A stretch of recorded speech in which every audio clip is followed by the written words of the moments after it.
I'm Christine Hauser, or Kent if you follow our WordPress blog, and link below if you don't. And then, otherwise you probably know me from the University of Iowa / my day-to-day life, or you are related to me, or you follow KR Campion's Serial on jukepop.com. Link also below if you don't know what that is. I made the cover for that on Jukepop. I help Kirk film the vlogs and I edit them. Anyway, a really quick update for those of you who do follow on WordPress. I'm very sorry about how long it has taken for me to get around to doing this. I'd always planned for this video to be my next update, and then it didn't happen for a couple weeks. Elliot has made it to Korea safe and sound and having a great time by all reports. Alright, on to the main content. Today I'm going to be talking kind of you guys through my honors thesis. I figured that the video would be a little bit more appropriate to the format for that.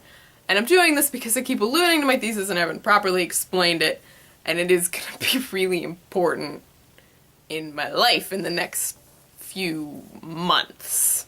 I'm doing an electronic thesis, which means that there's going to be an electronic component and a written component. So I've got like my video work and a 40-page paper.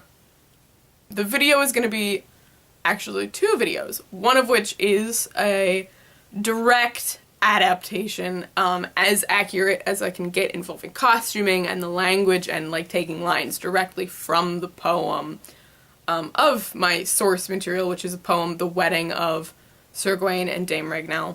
I'll talk about that in a second.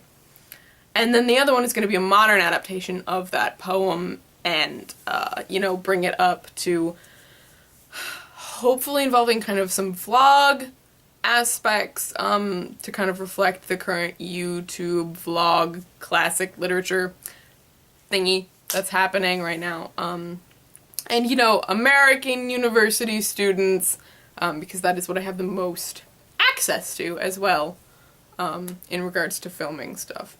And then the written thesis is going to be 2 parts again. One, talking about Arthurian canon, which the poem The Wedding of Sir Gawain and Dame Ragnell kind of is a part of that canon, even though Arthur is a minor character in that. But he's there!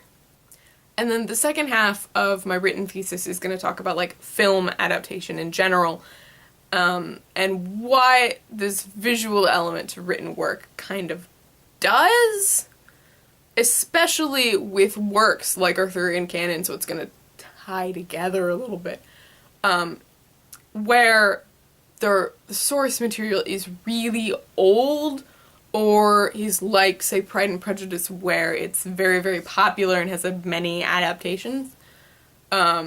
And I'm just going to talk about how different hands on this material kind of turned it into different material in certain ways. And as we see from, like, Michael Bay, our current culture has a really big thing about adaptations and remakes and reboots, and I don't know what the new TMNT movie is doing. That's a different subject, though. So, my poem, my, like, source 15th century poem is written by an anonymous author, but it might be Thomas Mallory. It's really difficult to tell. He mentions being in prison, which is kind of a Mallory thing. The poem is kind of already an adaptation in that it's very similar to Chaucer's Canterbury Tales in The Wife of Bath's Tale. They're both stories of loathly ladies, which is a story where a very ugly woman marries a good man. In this instance is our Sir Gawain, and our Dame Ragnell is the ugly woman. And she forces Arthur to ask Gawain, you know, like, save my life, marry this ugly woman. So Gawain does it, and on their wedding night, finds out that she's beautiful now! Woohoo! And she presents him with the choice, which is that she can be beautiful during the day and ugly at night, or beautiful at night and ugly during the day. And Gawain doesn't really want to choose, so he allows her, and that breaks the curse that is forcing this ugly, beautiful thing, and she gets to be beautiful all the time. Its lesson, more or less, being that Gwen, in allowing her to take control of the situation, winds up allowing her to break her own curse, more or less, and giving her that control lets the curse is broken. The ending gets a bit sketch, which is why I'm gonna look at kind of a feminist interpretation of this, especially with my modern adaptation, and especially in how my modern and, like, historically accurate adaptations interact with each other, with regards to that ending.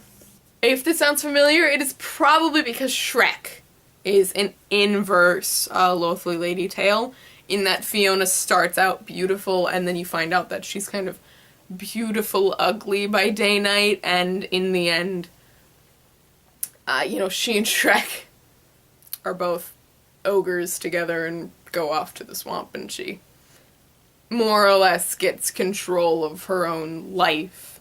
Although in this instance, it's by not being beautiful anymore.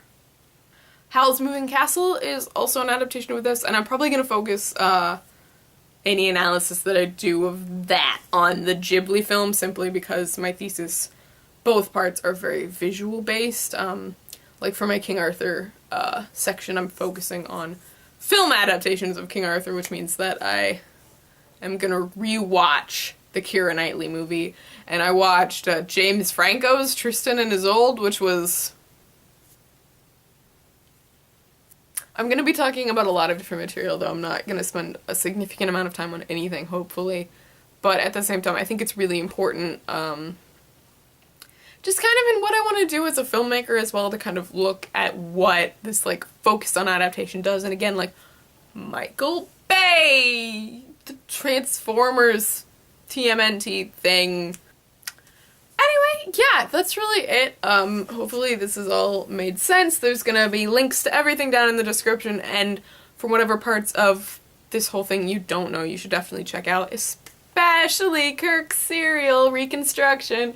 Thanks for watching, and I'm looking forward to more thesis ranting in the future. Probably actually will be less coherent as I get more tired. But yeah. Thank you, bye! Follow us on YouTube and WordPress for more exciting Dom updates!